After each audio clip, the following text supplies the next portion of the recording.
the Ginso Tree. If this name fills you with despair and frustration, you're in the right place. Just about everyone struggles with this part of the game. I certainly did, so much so that I almost gave up. In the end, though, I pushed through it and was rewarded with a wonderful, beautiful, frustrating, satisfying game. Today, I want to help you do the same. In this walkthrough, we'll cover 3 general tips and provide my strategy for each section of the run. The first thing to consider when completing the Ginso escape is your control method.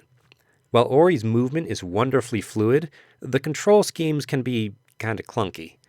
I've played Ori with both a controller and a mouse and keyboard, and I've found that they tend to be good at different things. Because Ori responds at all times to inputs from the controller or the keyboard and mouse, you can try switching on the fly to see if it helps you get over particularly rough spots like the escape sequence. The keyboard and mouse in particular are excellent for using the bash ability, which is very important in this particular segment. The second thing to keep in mind is that, contrary to what you might expect when you have a flood chasing you, you don't have to rush. The rising water moves with you, so if you move slowly, it will move slowly with you. But if you move fast, it will leap and bound until it catches up with you. Keep moving forward, but don't be afraid to slow down, think, and focus on what you're about to do. Also, if you need a breather between attempts, just hit the menu button. And finally, take a look at your experience meter before you begin. For whatever reason, I tend to reach the Ginso escape sequence when I'm about to level up. And because leveling up sends out a wave of energy that destroys nearby enemies, this can deprive you of required bashing points and doom Ori to a watery grave. Again. There are 2 solutions. One is to revert to a previous save and grind until you level up. The second is to make use of the spirit light containers scattered through the run to induce a level up when you're far away from your enemies. Now, on to the actual run. The first thing you want to do is run toward one of the lanterns and bash your way up. It doesn't matter which way, you can go left or right. They both take you to the same place. When you get to the first frog monkey, the simplest way to pass him is to just bash off of him toward the portal to the left, but overall you can ignore him if you so desire. The second frog is your ticket to the next portal.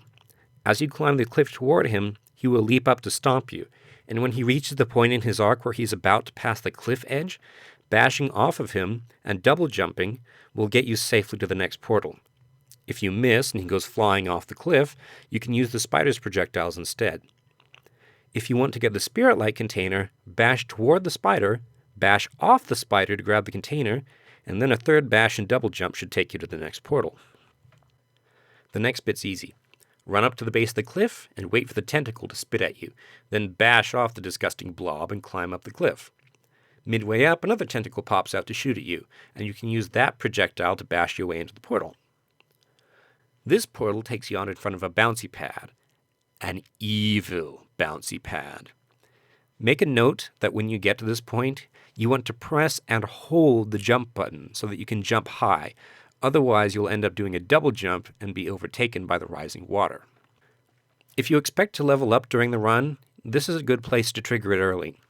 When you bounce off the pad, go to the right and grab the spirit light container. There are no enemies here for leveling up to kill. To get back on track, just run up to the edge and press and hold again to jump precisely far enough to land on the second pad and bounce to the next portal. Run in, pop out on the other side of the screen, and then run up to the third bouncy pad. You have a little bit of a buffer here if you accidentally double jump on this pad.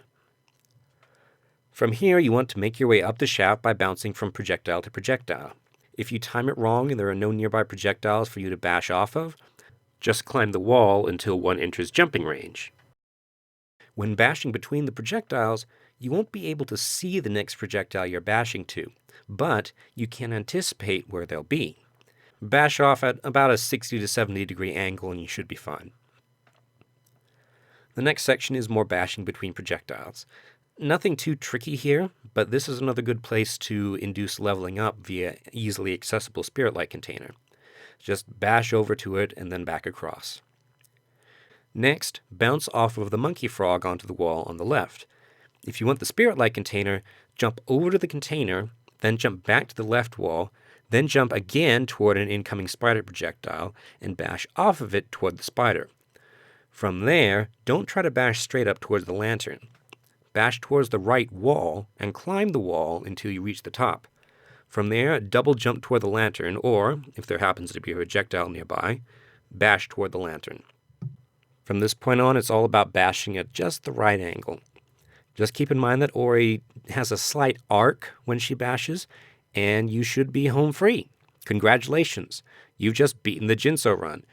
And if you decide you really, really like this game and want to play it again, don't worry too much about this segment. You'll do a lot better the second time. Before I end this, there's one more point I want to bring up. Nearly everybody has difficulty with this section, and when they ask for help, they often get snide responses along the lines of, "LOL, you suck, noob, this section is easy, get good," followed by a shower of profanities. That is garbage, and I want you to remember that it's garbage. There's nothing at all unusual or shameful about struggling with a Ginso Tree. It is, in fact, perfectly normal. Ori and the Blind Forest isn't perfect, but it's an excellent, very enjoyable game. And if you stick with it in the face of adversity, I think you'll walk away with a great deal of satisfaction. Thanks for watching, and good luck. If you want to see how much I struggled with the Ginso Tree escape the first time, just click the link below. If you want to see what it was like on my third playthrough, click the link below that. I've gotten way better, and if I can do this, then I think you can too.